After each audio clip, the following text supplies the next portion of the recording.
Well, Donganrompa, the visual novel murder game that we all know and love. It's about time I did a video on this series, so let's just get into it. I've always been a fan of franchises that introduce all kinds of unique characters into their series, and the Donganrompa series is no exception to that. There's so many fun characters to look at and talk about in this series. Throughout the span of all three of the games that...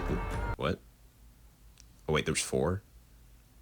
Oh yeah. Throughout the span of all four of the games, the game introduces all kinds of characters you grow to know, love, and watch die. But with over 60 major characters in the entire series, 16 per game, not all of these characters can be bangers. There are plenty of characters in the series that the fandom are not fond of. So today, I thought it would be fun to look at who I think the worst Donganrompa character is in every mainline game, including Ultra Despair Girls, I guess. Now, obvious spoiler warning, if you haven't finished the entire series, it's probably best fit if you don't watch this video, as I will be going through spoilers for the entire series, not including the anime. And of course, this video will include my own personal opinion. So if you disagree with my opinions, feel free to crash out in the comments. It's already happened before. Let's get right into it, starting with Donganrompa Trigger Happy Havoc. This game is a different experience unlike the others because you are getting a feel of the main premise of the game for the first time. Very curious about who these characters are and what they will do. And you instantly get the memo that you are going to hate Toko Fukawa for the entire game. Now, do I hate Toko as a character in general? No, because in the side game,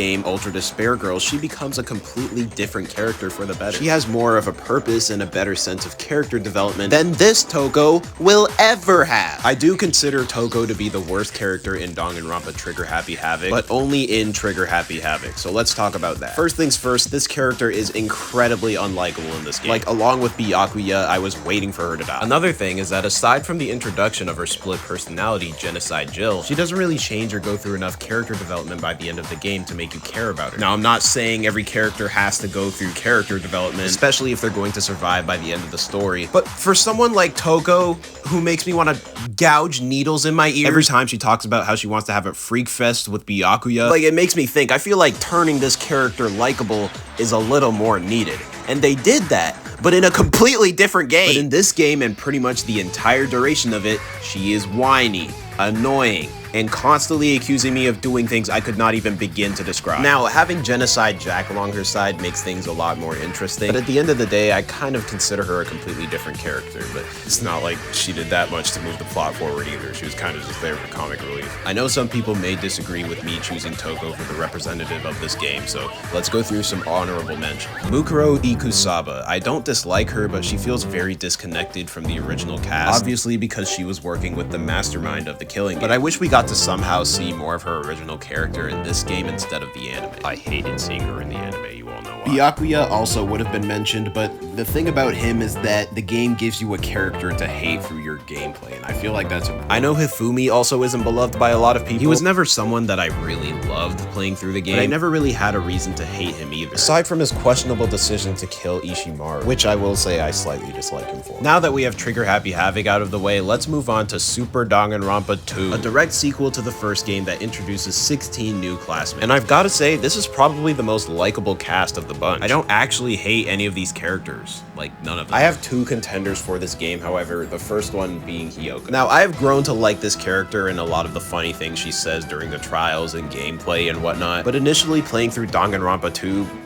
yeah, I hate her a little bit. The main thing being annoying with this character is that she always has it out for Mikon. She says horrible things to people and doesn't face repercussions for anything, aside from when she gets burned. I also just remember her being infuriating during Chapter 2, and I can't say she adds a ton of value to the game as a whole, especially as a character. Now, this doesn't mean that I still don't like Hyoka. I think she's great, in my humble opinion. The things she said were really funny and out of pocket, and I'd also like to talk about how well designed she is. This is probably one of my favorite designs in the game. Okay, I'm getting off track and I'm being positive. This is supposed to be a negative video.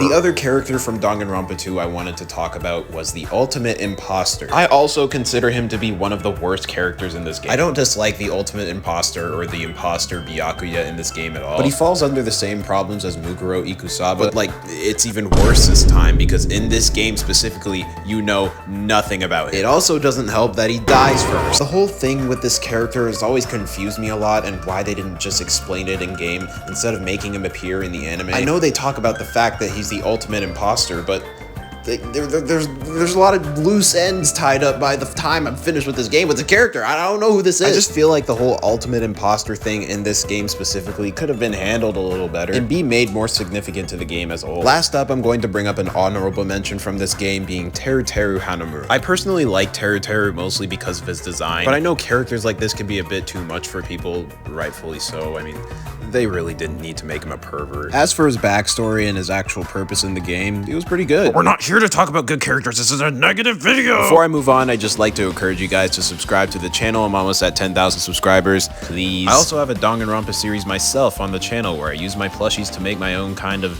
Donganrompa series thing, as well as some animations I've made on my animation channel, so be sure to leave a like there and on this video as well. Alright, I'm done begging for you guys to check out my other things. Let's go on with the video. The next game we're obviously taking a look at is Donganrompa Ultra Despair Girl. I know this is a game a lot of people decided to skip over, so if you haven't played Ultra Despair Girls, well, first of all, good. This game isn't bad, it's just not as good as the 3 mainline entries. If you don't want to get spoiled on anything regarding this game, skip to this timestamp. Now, this game is filled with all kinds of interesting creatures. Most of these characters are like a 50-50 split between whether they're like really terrible and unlikable or just simply not that bad. But like, surely there isn't a character that's said or done something so bad that they've been disliked by an entire fandom. It took one line.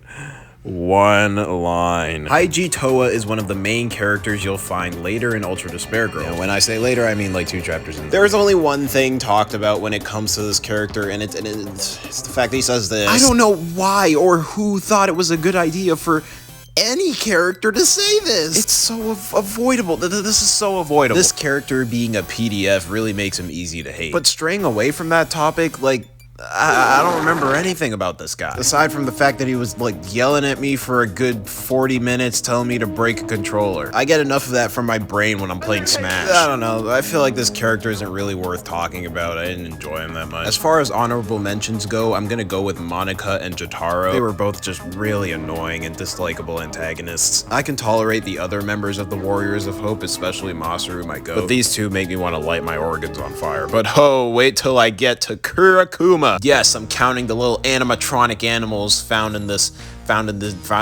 games. Kurakuma might actually be my least favorite Donganrompa character of all time. He's so annoying. Not even like a funny annoying like Monokuma. This guy just talks and he doesn't shut up. Serves literally 0 to no purpose in the plot whatsoever. At least Shirakuma had a purpose. Like this guy was just here for no reason. The only positive thing I could possibly say about him is this design's kind of hard, I can't lie. It doesn't justify anything. Every time he started talking, I wanted to boil my face alive. Not even worth talking about. I think we can just move on to Donganrompa V3 now. Donganrompa V3 happens to be the final mainline Donganrompa game. I'd say most of these characters do a good job of doing what previous ones don't. Most people consider V3 to have the worst characters in the franchise, or at the very least the weakest cast of characters. I can see where they're coming from. I have 2 honorable mentions, or literally just secondary picks, honestly. Angie Yonaga, the ultimate artist. This character falls short compared to the rest of the cast for a lot of reasons, which is a shame because I think this design is cool and Angie can actually be pretty funny at times. But like,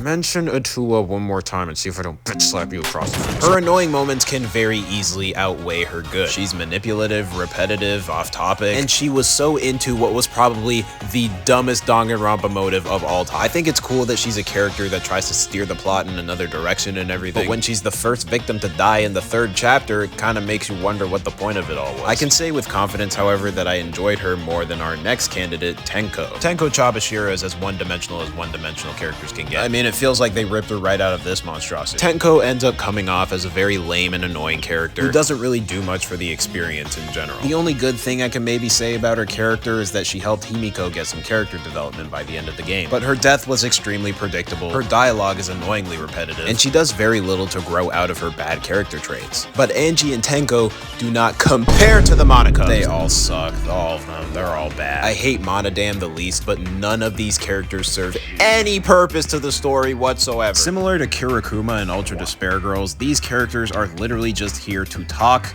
and be extremely off topic. And no, I can't call this comedic relief when things like this happen. They engage in literal incest, ruin all of the executions, and magically revive themselves at the end of the 5th chapter.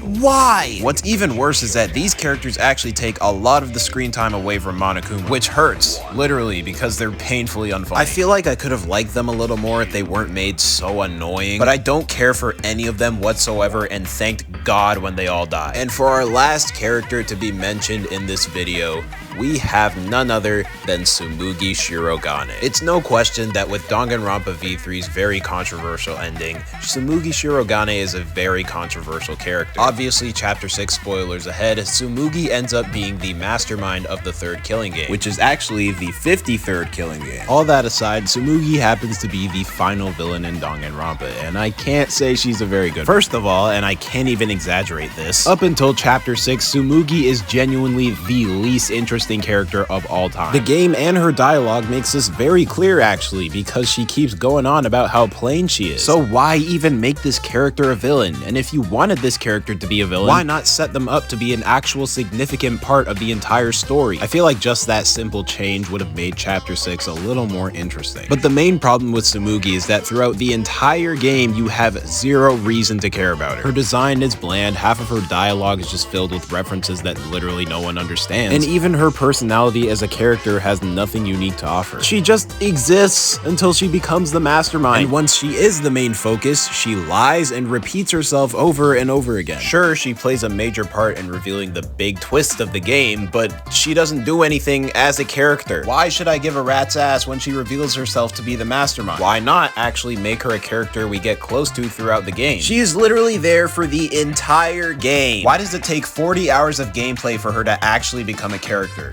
Not a good one, by the way, just the character. Okay, I think I've rambled on far enough. And my final answers for the worst character in each Donganrompa game are Toko Fukawa for Trigger Happy Havoc, the Ultimate Imposter for Donganrompa 2, Kirakuma for Ultra Despair Girls, Haiji Toa if you want a human character, and Tsumugi Shirogane for Donganrompa V3. But oh, the Monokubs are so very close. I think that should wrap it up for this video. Thank you guys so much for watching. If you guys enjoyed me talking about Donganrompa in general, leave some ideas in the comments below and maybe I'll do them. I'll also try to make more total drama videos, since I always like talking about that as well. Be sure to leave a like, subscribe, and I'll see you guys next time. Peace.